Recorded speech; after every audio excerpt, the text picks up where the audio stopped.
Olá, sejam todas e todos bem-vindos.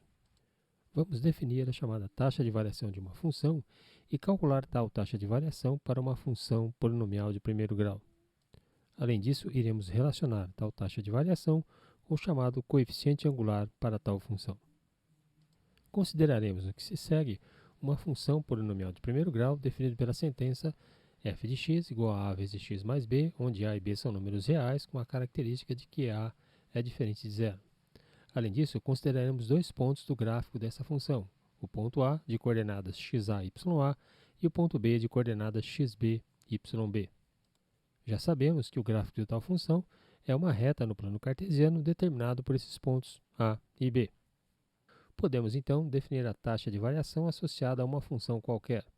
Tal taxa de variação é dada pela razão entre variação em y sobre variação em x, ou ainda yb menos ya sobre xb menos xa. Cada classe de funções terá uma taxa de variação diferente. Vamos analisar no que se segue a taxa de variação para uma função polinomial de primeiro grau. Partindo da definição, temos que a taxa de variação φ é a variação em y sobre a variação em x. Como estamos considerando uma função polinomial de primeiro grau, yb é o valor da função em xb, ou seja, a xb mais b. E ya é o valor da função em xa.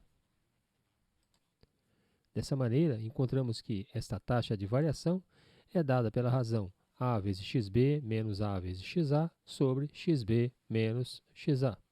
Observamos que o fator a é comum aos dois termos. Assim, vamos colocá-lo em evidência para obter.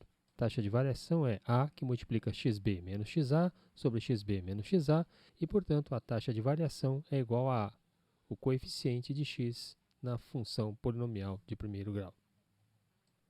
Vejamos um exemplo numérico. Dada a função polinomial de primeiro grau, definida pela sentença f de x igual a 2x mais 3, sabemos que esse coeficiente a é igual a 2.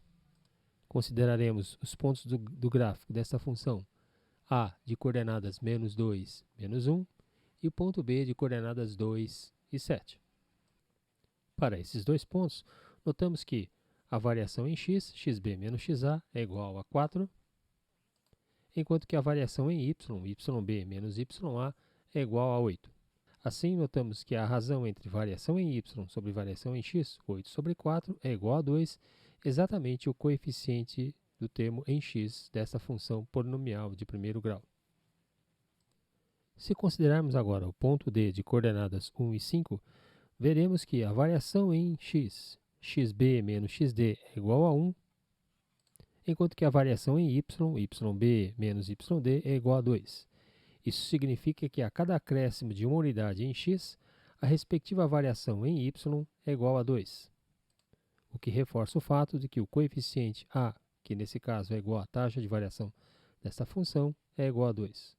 Ou seja, acréscimos de uma unidade em x vão produzir acréscimo de duas unidades em y. Vejamos agora a interpretação geométrica deste conceito.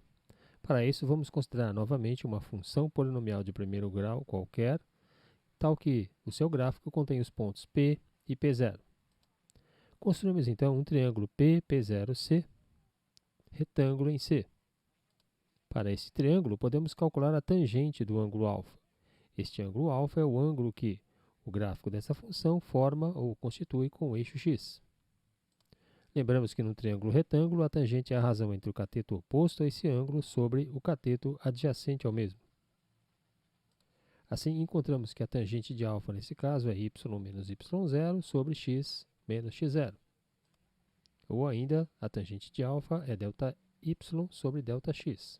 Esta razão entre variação em y sobre variação em x é exatamente a taxa de variação de uma função qualquer. No caso particular de uma função polinomial de primeiro grau, tal taxa de variação é igual ao coeficiente a, aquele que multiplica x na lei da função. Por exemplo, considere a seguinte situação. Como podemos determinar a raiz de uma função polinomial de primeiro grau, tal que o seu gráfico contém os pontos 1 e 10 e menos 2 e 1? Estamos supondo que tal função é uma função polinomial de primeiro grau e, portanto, sua lei de formação é da forma f de x igual a vezes x mais b. Nos cabe agora determinar os valores de a e b para caracterizarmos esta função. Em primeiro lugar, vamos calcular o coeficiente a.